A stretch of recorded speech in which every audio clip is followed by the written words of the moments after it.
पवित्र गंगा के किनारे बसे काशी के एक प्राचीन मंदिर में एक रहस्यमय साधु ध्यान मग्न बैठा था। उसकी जटाएं वर्षों से न धुली थीं और नेत्रों में एक अनोखी चमक थी।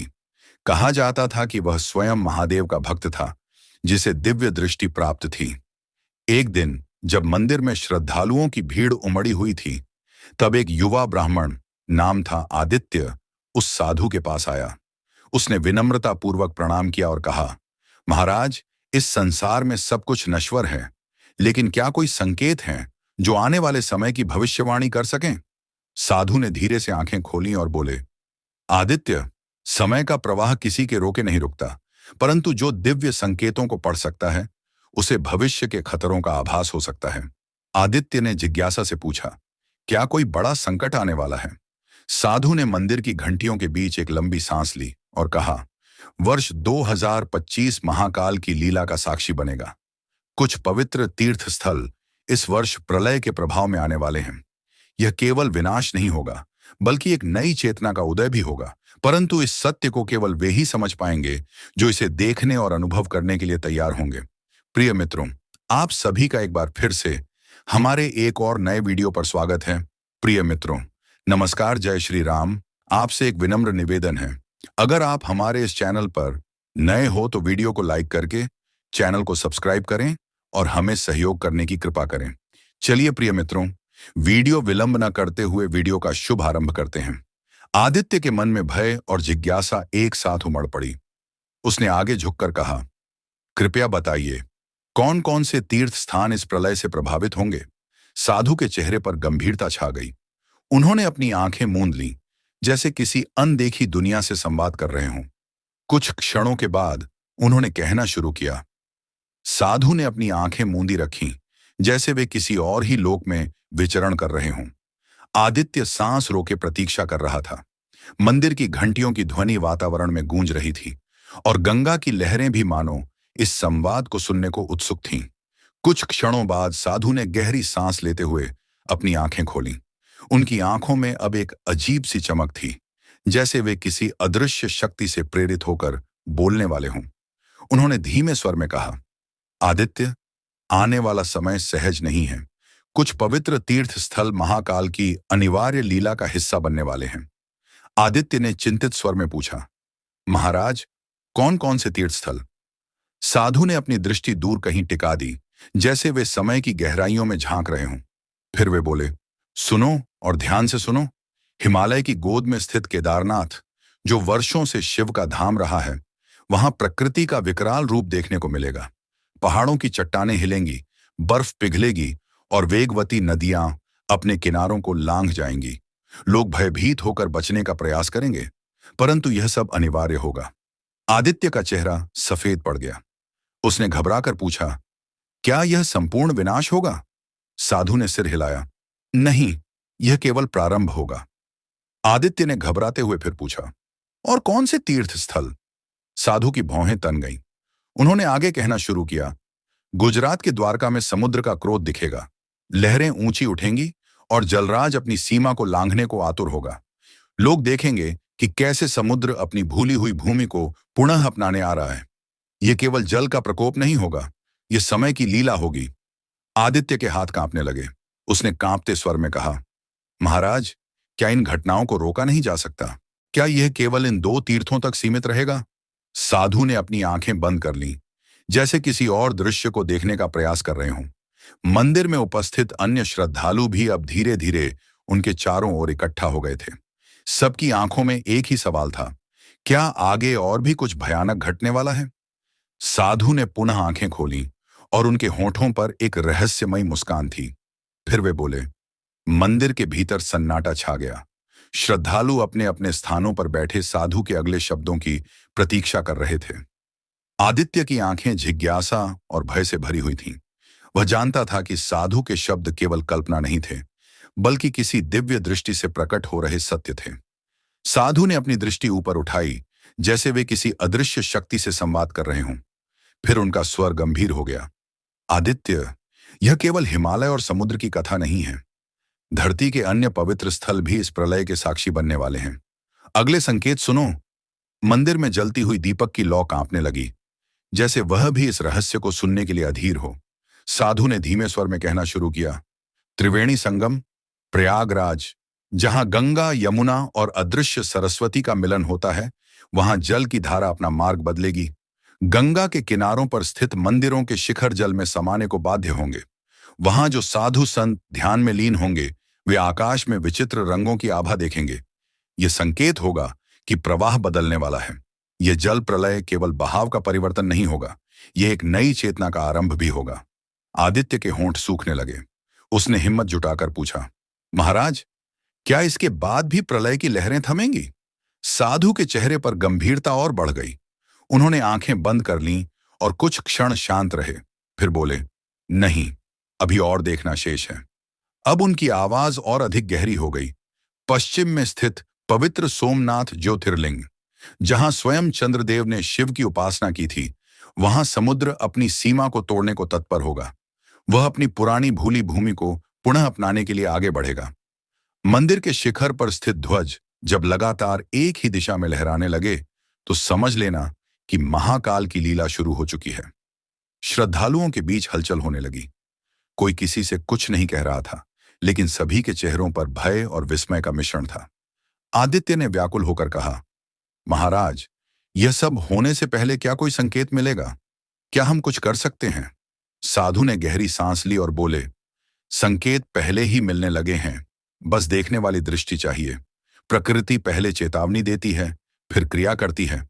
पक्षियों की उड़ानें बदलेंगी, नदियों का रंग बदलने लगेगा और कुछ स्थानों पर पृथ्वी कंपन करेगी। ये सब आने वाली घटनाओं का संकेत होंगे। लेकिन मनुष्य भौतिक संसार में इतना व्यस्त है कि वह इन संकेतों को समझ नहीं पाता। आदित्य अब पूरी तरह स्तब्ध था। उसने कांपते स्वर में पूछा, महाराज, क्या यह सब अनिवार्य है? साधु ने उसकी ओर देखा और फिर दूर क्षितिज की ओर देखने लगे, जैसे उन्हें कोई और दृश्य दिखाई दे रहा हो। मंदिर की घंटियों की आवाज फिर तेज हो गई थी। गंगा की लहरें भी अब हलचल में थीं। आदित्य समझ चुका था कि साधु की बातें केवल चेतावनी नहीं थीं, बल्कि एक भविष्य की छवि थी जो धीरे धीरे आकार ले रही थी।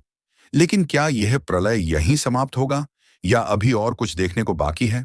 साधु ने फिर अपनी आंखें बंद कर लीं और बोले, मंदिर के प्रांगण में मौजूद हर व्यक्ति अब साधु के अगले शब्दों को सुनने के लिए पूरी तरह स्तब्ध था। वातावरण गहन हो चुका था। हवाएं अचानक तेज हो गई थीं, जैसे प्रकृति स्वयं इस वार्तालाप का हिस्सा बन गई हो। आदित्य की सांसें तेज हो रही थीं। उसके मन में भय और जिज्ञासा दोनों उमड़ रहे थे। उसने कांपते स्वर में कहा, महाराज, क्या कोई और तीर्थ स्थल भी इस प्रलय का साक्षी बनने वाला है? साधु ने धीरे धीरे अपनी आंखें खोलीं। उनकी दृष्टि अब और भी रहस्यमयी हो गई थी। वे बोले, हाँ, और सुनो। मंदिर के दीपक की लौ फिर से डगमगाने लगी।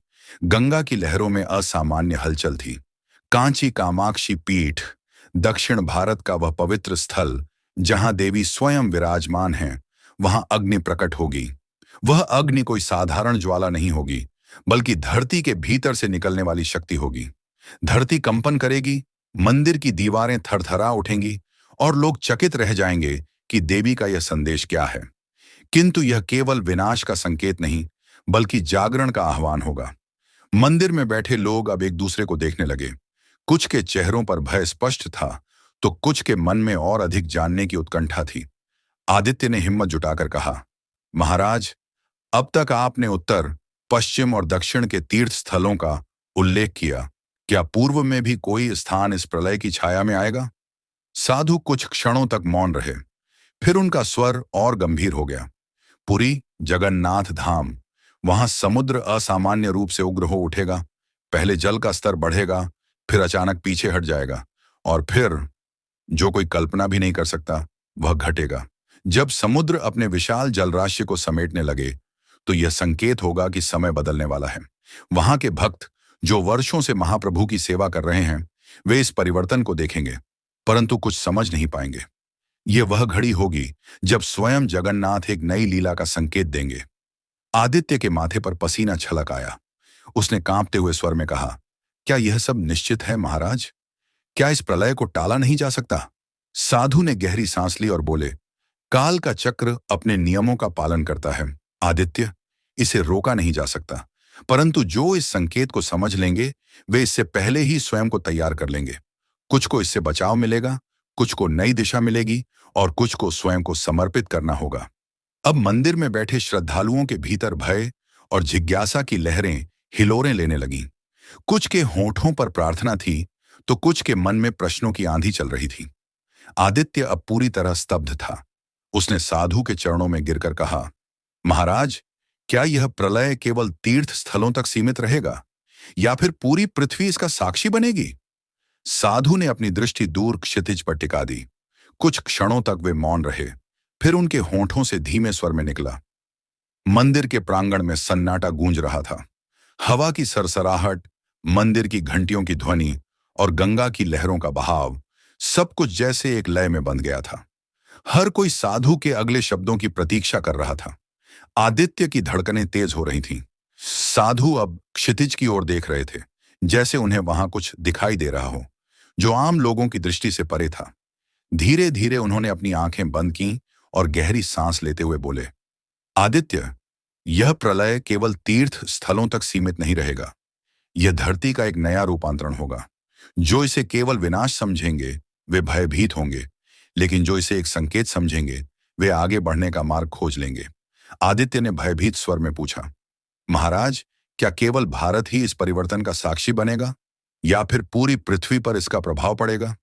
साधु ने धीरे से मुस्कुराया, पर वह मुस्कान रहस्यमय थी। उनकी आंखें बंद थीं, पर उनका स्वर गंभीर था।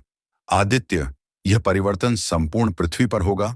कुछ स्थानों पर जल उग्र होगा, तो कहीं अग्नि अपना प्रचंड रूप दिखाएगी। कुछ स्थानों पर वायु चक्रवात बनकर तांडव करेगी और कहीं पृथ्वी स्वयं हिल उठेगी। मंदिर में बैठे श्रद्धालुओं की सांसें थम गईं। यह सब सुनकर उनके मन में असंख्य प्रश्न उमड़ रहे थे। आदित्य ने आगे पूछा, क्या अन्य देशों में भी यह प्रलय दिखाई देगा?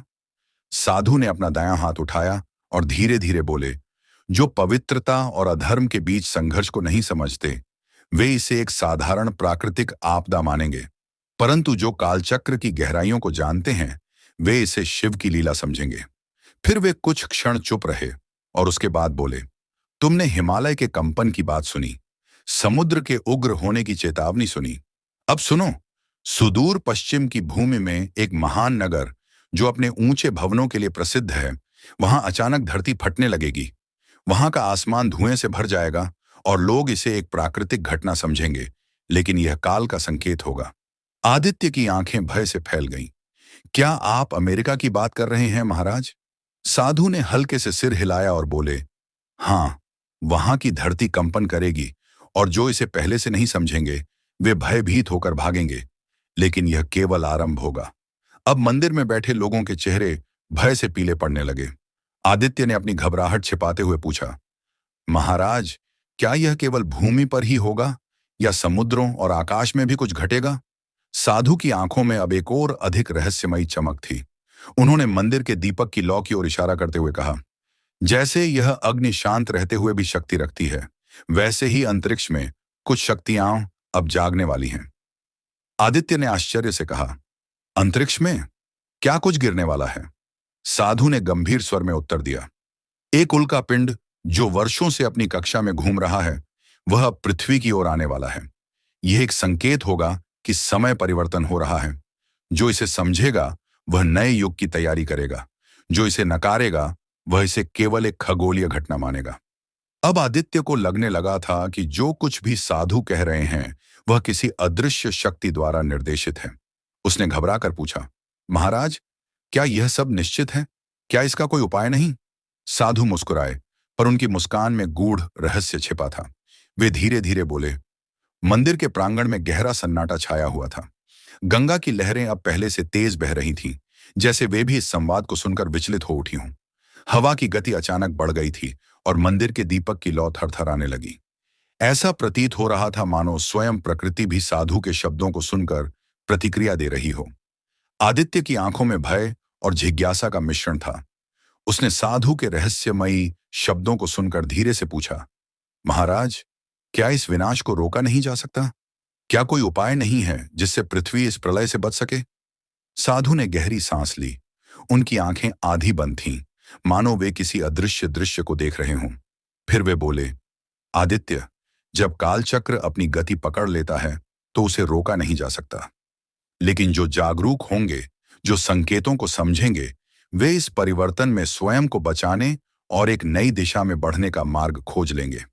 मंदिर में बैठे श्रद्धालुओं के चेहरे चिंता से भर गए। कोई कुछ बोलने की स्थिति में नहीं था, लेकिन हर कोई साधु के अगले शब्दों की प्रतीक्षा कर रहा था। लेकिन महाराज, आदित्य ने फिर से हिम्मत जुटाकर पूछा, आपने कहा कि अंतरिक्ष से भी कुछ आने वाला है। क्या वह पृथ्वी को पूरी तरह नष्ट कर देगा? साधु ने अपनी दृष्टि ऊपर आकाश की ओर उठाई, फिर बोले, विनाश और पुनर्निर्माण, ये दोनों साथ साथ चलते हैं आदित्य। जब कोई पुरानी संरचना गिरती है, तभी नई इमारत खड़ी होती है। यह केवल भौतिक रूप में नहीं, चेतना के स्तर पर भी होगा। जो यह समझ पाएंगे, वे आगे बढ़ेंगे। तो क्या केवल धरती पर ही नहीं, बल्कि लोगों के जीवन में भी बड़ा बदलाव आने वाला है? आदित्य ने धीरे से पूछा। साधु ने सिर हिलाया। हाँ, यह केवल भौतिक प्रलय नहीं, बल्कि मानसिक और आध्यात्मिक स्तर पर भी एक परिवर्तन होगा। लोग या तो इस बदलाव को स्वीकार कर स्वयं को ऊंचाई पर ले जाएंगे, या फिर वे इसे नकार कर अज्ञान के अंधकार में खो जाएंगे। अब मंदिर के भीतर बैठे लोग एक दूसरे को देखने लगे। वे अब समझ रहे थे कि यह केवल किसी भौतिक विनाश की बात नहीं थी, बल्कि मानव सभ्यता के एक नए चरण की ओर संकेत था। आदित्य ने कांपते स्वर में कहा, महाराज, क्या हम इस परिवर्तन के लिए तैयार हो सकते हैं? क्या कोई संकेत होगा जिससे लोग पहले से सतर्क हो सकें? साधु की आंखों में अब और अधिक गंभीरता आ गई। वे बोले, संकेत पहले ही मिलना शुरू हो गए हैं, केवल आंखें खोलने की आवश्यकता है। जो लोग इन्हें देख पाएंगे, वे अपने मार्ग को बदल पाएंगे। प्रकृति अपनी भाषा में संकेत देती है। नदियों का रंग बदल रहा है, आकाश में असामान्य घटनाएं हो रही हैं, पशु पक्षियों का व्यवहार बदल रहा है। यह सब संकेत हैं कि परिवर्तन अब दूर नहीं। आदित्य और अन्य श्रद्धालु यह सब सुनकर भीतर तक हिल चुके थे। किसी के पास कोई शब्द नहीं थे, केवल एक ही प्रश्न सबके मन में गूंज रहा था, क्या अब भी कुछ किया जा सकता है? साधु की दृष्टि अब शांत थी। वे धीरे धीरे अपनी आंखें बंद कर चुके थे, लेकिन उनके होंठों से फिर एक और रहस्यपूर्ण वाक्य निकला। मंदिर के प्रांगण में हलचल अब पूरी तरह थम चुकी थी। केवल गंगा की लहरों की आवाज और कभी कभी बहती हुई हवा की सनसनाहट ही वातावरण में गूंज रही थी। साधु की आंखें अब भी बंद थीं, मानो वे किसी अदृश्य शक्ति से वार्तालाप कर रहे हों। मंदिर में बैठे लोग भय, जिज्ञासा और आश्चर्य से भरे हुए थे। आदित्य की आंखों में कई प्रश्न थे। उसने कांपते हुए स्वर में कहा, महाराज, यदि यह संकेत पहले ही मिलने लगे हैं, तो क्या हम कुछ कर सकते हैं?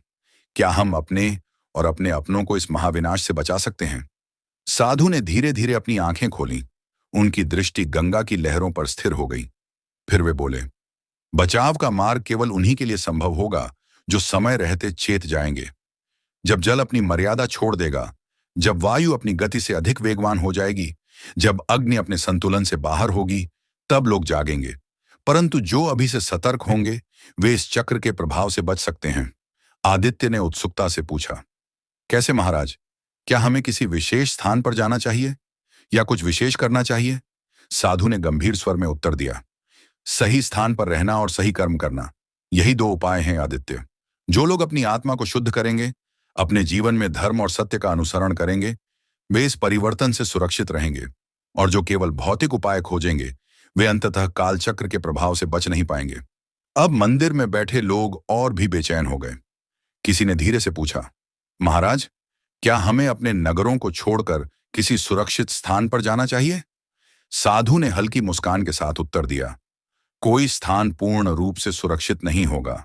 केवल वे ही सुरक्षित होंगे जो स्वयं को भीतर से शुद्ध करेंगे और प्रकृति के संकेतों को समझेंगे। जो लोभ, अहंकार और अधर्म में लिप्त रहेंगे, वे कहीं भी जाएं, उन्हें यह परिवर्तन प्रभावित करेगा। आदित्य की सांसें तेज हो गईं। उसने तुरंत पूछा, लेकिन महाराज, क्या यह प्रलय एक ही बार में आएगा या धीरे धीरे घटित होगा? साधु ने अपनी दृष्टि मंदिर के प्राचीन स्तंभों पर डाली और बोले, यह धीरे धीरे घटित होगा। पहले छोटी घटनाएं होंगी जिन्हें लोग सामान्य समझकर अनदेखा कर देंगे। फिर एक एक करके बड़ी घटनाएं घटने लगेंगी, और जब अंतिम संकेत प्रकट होगा, तब लोग समझेंगे कि अब कुछ नहीं किया जा सकता। जो समय रहते चेत जाएगा, वह इससे पहले ही अपना मार्ग बदल लेगा।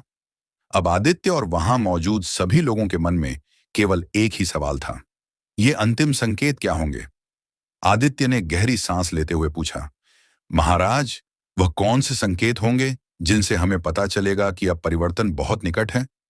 साधु कुछ क्षण चुप रहे, फिर बोले, सबसे पहला संकेत जल में आएगा। नदियों का प्रवाह अचानक बदलने लगेगा और कुछ स्थानों पर पानी लाल रंग का हो जाएगा। समुद्र की लहरें असामान्य ऊंचाई पर उठने लगेंगी और कुछ स्थानों पर जल स्तर इतना नीचे चला जाएगा कि लोग भ्रम में पड़ जाएंगे। मंदिर में बैठे कुछ वृद्ध लोग अब चिंतित हो उठे। उन्होंने आपस में फुसफुसाना शुरू कर दिया। एक वृद्ध व्यक्ति बोला, महाराज, कुछ समय पहले ही हमने सुना था कि कहीं कहीं पानी का रंग बदलने लगा है। क्या यह वही संकेत है? साधु ने सिर हिलाया और बोले, ये प्रारंभिक संकेत हैं, लेकिन यह केवल शुरुआत है। जब दूसरा संकेत प्रकट होगा तब लोग भयभीत हो उठेंगे। आदित्य ने व्याकुल होकर पूछा, दूसरा संकेत क्या होगा महाराज? साधु ने गंभीर स्वर में उत्तर दिया, धरती की नमी समाप्त होने लगेगी। कुछ स्थानों पर वर्षा महीनों तक नहीं होगी और कुछ स्थानों पर इतनी वर्षा होगी कि नगर जलमग्न हो जाएंगे। रथुएं अपने स्वभाव से भटक जाएंगी। सर्दी में गर्मी लगेगी और गर्मी के समय ठंडक का अनुभव होगा। तब लोग समझेंगे कि कुछ असामान्य हो रहा है। अब मंदिर के भीतर भय का वातावरण बन चुका था। कुछ लोग घबराकर मंत्रों का जाप करने लगे तो कुछ स्तब्ध होकर साधु को देख रहे थे। आदित्य ने फिर से पूछा, और अंतिम संकेत महाराज, वह कौन सा होगा? साधु की आंखें अब और भी चमक उठी। उन्होंने मंदिर के दीपक की लौ की ओर इशारा करते हुए कहा, जब आकाश में अग्नि दिखाई देगी, जब एक प्रकाश पुंज अचानक आकाश में प्रकट होगा और लोग समझ नहीं पाएंगे कि यह क्या है, तब यह अंतिम संकेत होगा। उस समय जो जाग चुका होगा वही नया मार्ग खोज पाएगा और जो अब भी अंधकार में होगा वह इस परिवर्तन के प्रभाव से अछूता नहीं रह पाएगा। अब मंदिर में खौफ और सन्नाटा एक साथ व्याप्त हो गया था। हर व्यक्ति अपने मन में एक ही प्रश्न लिए बैठा था, क्या हम इस परिवर्तन के लिए तैयार हैं? आदित्य का हृदय तेजी से धड़क रहा था। उसने धीरे से कहा, महाराज, जब यह अंतिम संकेत प्रकट होगा तब क्या कोई मार्ग बचा होगा? साधु की दृष्टि अब और भी गंभीर हो चुकी थी। वे कुछ क्षणों तक मौन रहे, फिर उनके होंठों से धीरे धीरे एक और रहस्यमयी उत्तर निकला। मंदिर के प्रांगण में भय और सन्नाटे की गूंज थी। गंगा की लहरें भी जैसे असमंजस में थीं, धीरे धीरे किनारों को छूकर लौट रही थीं, मानो स्वयं भी इन रहस्यमयी भविष्यवाणियों से विचलित हों। दीपक की लौ थरथरा रही थी और हवा की गति अब स्थिर हो चली थी। साधु की गंभीर दृष्टि अब भी जमी हुई थी। वे किसी गहरे ध्यान में डूबे प्रतीत हो रहे थे। मंदिर में बैठे सभी श्रद्धालु एकटक उन्हें देख रहे थे, मानो उनके अगले शब्द ही इस समस्त संशय का उत्तर बन सकते थे। आदित्य, जो अब तक संयम बनाए हुए था, अपने भीतर उठते तूफान को रोक न सका। उसने धीमे किंतु दृढ़ स्वर में पूछा, महाराज, यदि अंतिम संकेत प्रकट हो गया तो क्या कोई मार्ग शेष रहेगा? क्या तब भी हम कुछ कर सकते हैं? अब मंदिर में उपस्थित लोग पूरी तरह से स्तब्ध थे। किसी के पास कोई उत्तर नहीं था, केवल प्रश्नों की श्रृंखला थी और साधु की गूढ़ बातें जिन्हें समझने के लिए अंतर्मन से विचार करना आवश्यक था। तभी एक युवक, जो अब तक मौन था, आगे बढ़ा। उसके चेहरे पर घबराहट थी, पर आंखों में जिज्ञासा। उसने कहा, महाराज, आपने कहा कि जो तैयार होंगे वे बच सकेंगे, लेकिन क्या हमें कोई संकेत मिलेगा कि अब हमें स्वयं को बचाने के लिए यात्रा पर निकलना चाहिए? साधु कुछ क्षण मौन रहे, फिर वे बोले, हाँ, संकेत मिलेंगे और वे संकेत 4 रूपों में प्रकट होंगे। अब सबकी आंखें एक बार फिर साधु पर टिक गईं। प्रत्येक व्यक्ति प्रतीक्षा कर रहा था कि वे अगला वाक्य बोलें। साधु ने अपनी छड़ी से जमीन पर एक रेखा खींची और बोले, पहला संकेत, धरती स्वयं कंपन करने लगेगी, लेकिन लोग इसे अनदेखा करेंगे। वे इसे सामान्य भूकंप समझेंगे, लेकिन यह प्रारंभ होगा। फिर उन्होंने दूसरी रेखा खींची और बोले, दूसरा संकेत, आकाश में एक नई रोशनी प्रकट होगी। यह पहले मंद होगी, फिर धीरे धीरे अपनी तीव्रता बढ़ाएगी। कुछ इसे वैज्ञानिक घटना कहेंगे, परंतु यह चेतावनी होगी। अब तीसरी रेखा खींचते हुए बोले, तीसरा संकेत, जीव जंतु असामान्य व्यवहार करने लगेंगे।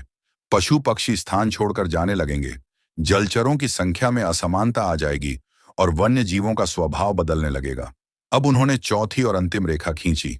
और बोले, चौथा और अंतिम संकेत, मानव स्वयं को एक अजीब असंतुलन में पाएगा।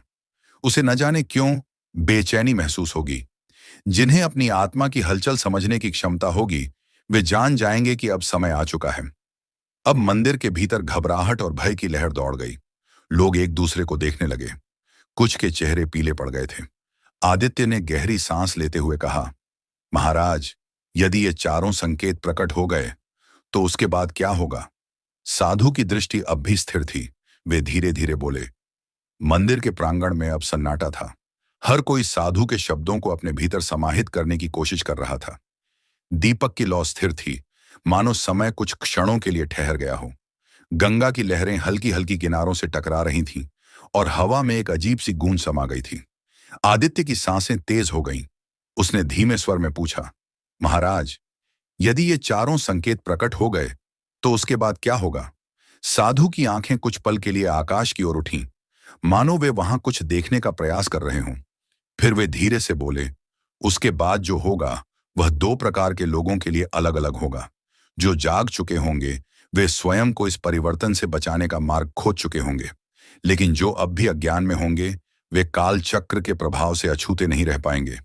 मंदिर में बैठे कुछ लोगों ने एक दूसरे की ओर चिंतित निगाहों से देखा।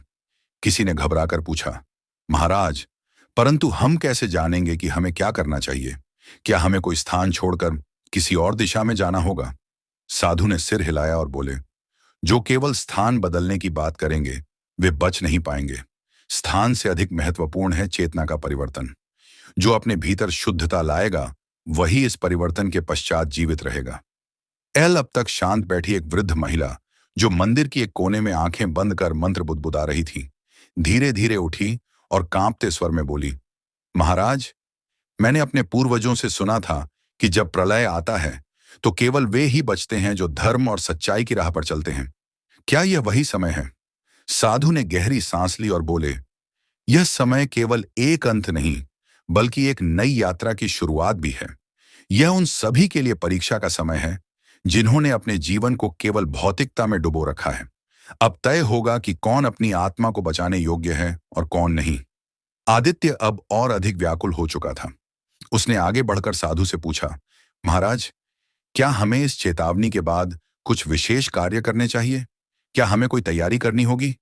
साधु ने आदित्य की ओर देखा और बोले, जो भीतर से तैयार होगा उसे कोई तैयारी करने की आवश्यकता नहीं होगी, लेकिन जो केवल बाहर की तैयारी में लगा रहेगा वह अंततः भ्रम में पड़ जाएगा। फिर भी यदि कुछ करना ही चाहते हो तो चार बातें स्मरण रखो। मंदिर में अब हर व्यक्ति पूरी एकाग्रता से सुनने लगा। सभी सांस रोककर साधु के अगले शब्दों की प्रतीक्षा कर रहे थे। पहला, साधु बोले, जल को शुद्ध करो। जितना हो सके प्रकृति के जल स्रोतों को संरक्षित करो, क्योंकि जब समय आएगा तब जल ही सबसे दुर्लभ हो जाएगा। दूसरा, उन्होंने आगे कहा, अपने परिवार और अपनों को इस सत्य से अवगत कराओ, लेकिन उन्हें भयभीत मत करो, केवल उन्हें जागरूक करो ताकि जब समय आए तो वे तैयार हों। तीसरा, साधु की आंखों में चमक आई, धर्म और सत्कर्म की राह पर चलो। कोई भी कार्य ऐसा मत करो जो किसी अन्य को हानि पहुंचाए, क्योंकि जो इस परिवर्तन में सुरक्षित रहेंगे वे वही होंगे जिन्होंने सच्चाई का साथ दिया होगा। चौथा, साधु ने अब गहरी दृष्टि से सभी को देखा और बोले, जब अंतिम संकेत प्रकट हो तब मन को स्थिर रखो। भयभीत होने वाले लोग सबसे पहले समाप्त होंगे। केवल वे ही बचेंगे जो भीतर से मजबूत होंगे और सही निर्णय लेंगे। अब मंदिर के वातावरण में एक अजीब सी ऊर्जा बहने लगी थी। कुछ लोग अपने माथे पर हाथ रखकर चिंतन में डूब गए थे, तो कुछ मंत्र बुदबुदाने लगे थे। तभी एक युवक, जो अब तक सबसे पीछे खड़ा था, अचानक बोल पड़ा, महाराज, यदि यह सच है कि सब कुछ समाप्त होने वाला है, तो क्या कोई ऐसा स्थान है जहां हम सुरक्षित रह सकते हैं? साधु ने एक क्षण को आंखें बंद की, फिर धीरे से बोले, सुरक्षित स्थान वहीं होगा जहां आत्मा की शुद्धि होगी, लेकिन फिर भी यदि कोई दिशा चुननी हो तो पूर्व की ओर देखो। जब समय आएगा तो वही दिशा तुम्हें मार्ग दिखाएगी। अब मंदिर में उपस्थित सभी लोगों के मन में केवल एक ही प्रश्न था, क्या यह परिवर्तन अब अधिक दूर नहीं? आदित्य की आंखों में एक अलग ही चमक थी। वह अब साधु से एक और प्रश्न पूछने वाला था, जब साधु ने अचानक हाथ उठाकर संकेत किया कि अब शांति बनाए रखी जाए। और तभी मंदिर के बाहर कुछ ऐसा हुआ जिसने सभी को चौंका दिया। मंदिर के बाहर हलचल मच गई। लोग घबराए हुए एक दूसरे को देखने लगे। किसी के पैरों के नीचे से जमीन खिसक गई तो कोई मंत्र बुदबुदाने लगा। अचानक वातावरण में एक अजीब सा कंपन हुआ, न ज्यादा तेज न ज्यादा हल्का, मगर इतना कि हर किसी ने महसूस किया। गंगा की लहरें भी पहले से अधिक अशांत हो गई थीं। ऐसा प्रतीत हो रहा था जैसे स्वयं प्रकृति भी साधु की कही बातों की पुष्टि कर रही हो। आदित्य तुरंत मंदिर के द्वार की ओर भागा और बाहर का दृश्य देखकर उसका चेहरा भय और आश्चर्य से भर गया। आसमान में एक विचित्र आभा फैलने लगी थी। बादल काले नहीं थे, लेकिन उनमें एक अनजाना कंपन था। वे स्थिर नहीं थे, बल्कि हल्की हल्की हरकत कर रहे थे, मानो कोई अदृश्य शक्ति उन्हें इशारा दे रही हो। पीछे से मंदिर के अन्य श्रद्धालु भी बाहर आ गए। वृद्ध महिला जो अब तक मंत्र जप रही थी, अपनी आंखें चौड़ी करके आकाश को देखने लगी। युवक जिसने सुरक्षित स्थान के बारे में पूछा था, अब और अधिक बेचैन दिख रहा था। आदित्य ने साधु की ओर देखा और बोला, महाराज, ये क्या हो रहा है? क्या यह पहला संकेत है? साधु ने गहरी सांस ली और बोले, यह अभी केवल प्रारंभ है। यह प्रकृति का हल्का स्पंदन है जो आने वाले समय की सूचना दे रहा है। याद रखो, जब अंतिम संकेत प्रकट होगा तब कोई भी समय नहीं बचेगा। तभी भीड़ में खड़ा एक अन्य व्यक्ति डरते हुए बोला, महाराज, यदि हमें बचना है तो हमें कब निकलना होगा और कहां जाना होगा? साधु कुछ देर तक शांत रहे। फिर उन्होंने अपनी लकड़ी की छड़ी से जमीन पर एक गोल आकृति बनाई और बोले, समय का चक्र जब अपनी अंतिम गति पर पहुंचेगा तो वही बचेंगे जो समय से पहले जाग चुके होंगे। लेकिन याद रखो, भागने वाले कहीं भी सुरक्षित नहीं होंगे। केवल वे जो स्थिर चित्त से निर्णय लेंगे वे ही बचेंगे। अब तक वातावरण में एक अजीब सी बेचैनी भर चुकी थी। कुछ लोग मंदिर के भीतर वापस जाने लगे, कुछ एक दूसरे से फुसफुसाकर बातें कर रहे थे। गंगा के किनारे बैठे संत भी अब ध्यान तोड़कर उठने लगे थे, मानो उन्हें भी इस विचित्र घटना का एहसास हो गया हो। तभी एक अचानक तेज हवा चली। मंदिर की घंटियां अपने आप बजने लगीं। पास खड़े एक बच्चे ने डरकर अपनी मां का हाथ पकड़ लिया और फिर साधु ने एक और रहस्यमयी बात कही, जब यह हवा दोबारा इस प्रकार बहेगी तब समझ लेना कि दूसरा संकेत प्रकट होने वाला है।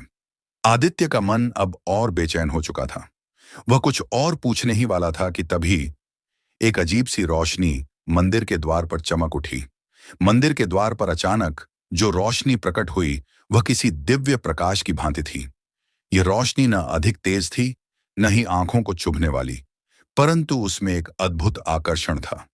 जैसे ही यह प्रकाश कुछ क्षणों के लिए स्थिर हुआ, साधु ने अपनी आंखें बंद कर लीं और मौन धारण कर लिया। आदित्य और अन्य श्रद्धालु भय और जिज्ञासा से भरे हुए थे। मंदिर में उपस्थित वृद्ध महिला अपने हाथ जोड़े प्रार्थना में लीन हो गई तो कुछ लोग मंत्रों का उच्चारण करने लगे। गंगा की लहरों की गति भी एक बार फिर तेज हो गई थी और हवा ने भी अपना रूप बदल लिया था। साधु ने धीरे धीरे आंखें खोलीं और गंभीर स्वर में बोले, यह अंतिम चेतावनी है। अब जो समझ सकता है वह समझ ले, और जो अज्ञान में रहना चाहता है वह रह सकता है। अब समय अत्यंत निकट है। आदित्य ने साहस जुटाकर पूछा, महाराज, अब हमें क्या करना चाहिए? क्या अब प्रलय का समय आ गया है? साधु ने गहरी सांस ली और बोले, प्रलय केवल जल का बहाव या भूकंप नहीं होता, बल्कि यह एक चेतावनी होती है कि सृष्टि के संतुलन को बनाए रखने के लिए परिवर्तन आवश्यक है। अब तक शांत खड़े सभी श्रद्धालु इस प्रश्न पर ध्यान देने लगे। साधु ने एक लंबी दृष्टि सब पर डाली और बोले, क्या तुमने कभी सोचा है कि तीर्थ स्थलों पर ही विनाश क्यों आता है? लोगों ने एक दूसरे की ओर देखा। कोई उत्तर नहीं था। साधु ने आगे कहा, तीर्थ स्थल वे स्थान होते हैं जहां आध्यात्मिक ऊर्जा अत्यधिक होती है। ये स्थान धरती की आत्मा की तरह होते हैं, जहां श्रद्धालु आते हैं, अपने पापों का प्रायश्चित करते हैं, मोक्ष की कामना करते हैं। लेकिन जब मानव का लोभ बढ़ जाता है, जब तीर्थ स्थल व्यापार के केंद्र बन जाते हैं, जब वहां भक्ति से अधिक पाखंड फैलने लगता है, तब प्रकृति स्वयं को संतुलित करने के लिए क्रोधित होती है। यह सुनकर सबकी आंखें खुली की खुली रह गईं। साधु ने अपनी बात को स्पष्ट करते हुए कहा, मनुष्य यह भूल जाता है कि तीर्थ केवल पूजा का स्थान नहीं, बल्कि संतुलन का प्रतीक है। जब वहां अधर्म बढ़ जाता है, जब पवित्र नदियां गंदगी से भर जाती हैं, जब वहां के पर्वतों को काटा जाने लगता है, जब श्रद्धा केवल दिखावे में बदल जाती है, तब प्रकृति अपने संतुलन को पुनः स्थापित करने के लिए प्रलय लाती है। अब मंदिर में उपस्थित हर व्यक्ति को यह बात समझ आने लगी थी। साधु ने अपनी छड़ी से जमीन पर एक अंतिम रेखा खींची और बोले, यह अंतिम संकेत है। जब यह रेखा धुंधली हो जाएगी तब प्रलय निश्चित हो जाएगा। आदित्य और अन्य लोगों ने उस रेखा को ध्यान से देखा। कुछ ही क्षणों में हवा तेज होने लगी, बादलों की गड़गड़ाहट सुनाई देने लगी और धीरे धीरे वह रेखा मिटने लगी। लोग भयभीत होकर इधर उधर भागने लगे, कुछ रोने लगे, कुछ अपने परिवार की चिंता में पड़ गए। लेकिन तभी साधु ने जोर से कहा, भयभीत मत हो। जो अपनी आत्मा की रक्षा करना चाहता है वह शांत रहे। जो अब भी सत्य को स्वीकार कर सकता है वह अंततः इस प्रलय से बच जाएगा। और फिर एक तीव्र प्रकाश फैला और साधु वहां से लुप्त हो गए। इस कहानी के माध्यम से हमें यह सीख मिलती है कि प्रलय केवल प्राकृतिक आपदा नहीं होती, बल्कि यह एक चेतावनी होती है कि संतुलन खो गया है। जब मनुष्य लोभ, पाप, अधर्म और पाखंड की ओर बढ़ता है, जब प्रकृति का दोहन किया जाता है, जब तीर्थ स्थानों को व्यावसायिक केंद्र बना दिया जाता है, तब प्रलय आकर सब कुछ मिटाकर नए आरंभ का संकेत देती है। इसलिए हमें चाहिए कि प्रकृति का सम्मान करें और उसके संतुलन को बनाए रखें। तीर्थ स्थलों को केवल धार्मिक केंद्र नहीं, बल्कि आध्यात्मिक ऊर्जा के स्रोत के रूप में देखें। भय से नहीं, बल्कि चेतना से कार्य करें। धर्म और सत्य की राह पर चलें, केवल दिखावे से बचें। यह कहानी हमें यह भी सिखाती है कि केवल बाहरी परिवर्तन से कुछ नहीं होगा, बल्कि हमें अपने भीतर भी शुद्धता लानी होगी। जो भीतर से जागेगा वही किसी भी प्रलय से बच सकेगा। गंगा की लहरें अब शांत हो चुकी थीं। मंदिर के प्रांगण में अब भी श्रद्धालु खड़े थे, लेकिन अब उनके मन में डर नहीं, बल्कि एक नया संकल्प था। सत्य की राह पर चलने का, प्रकृति को सम्मान देने का और स्वयं को भीतर से बदलने का। क्योंकि हर प्रलय के बाद एक नया सृजन होता है।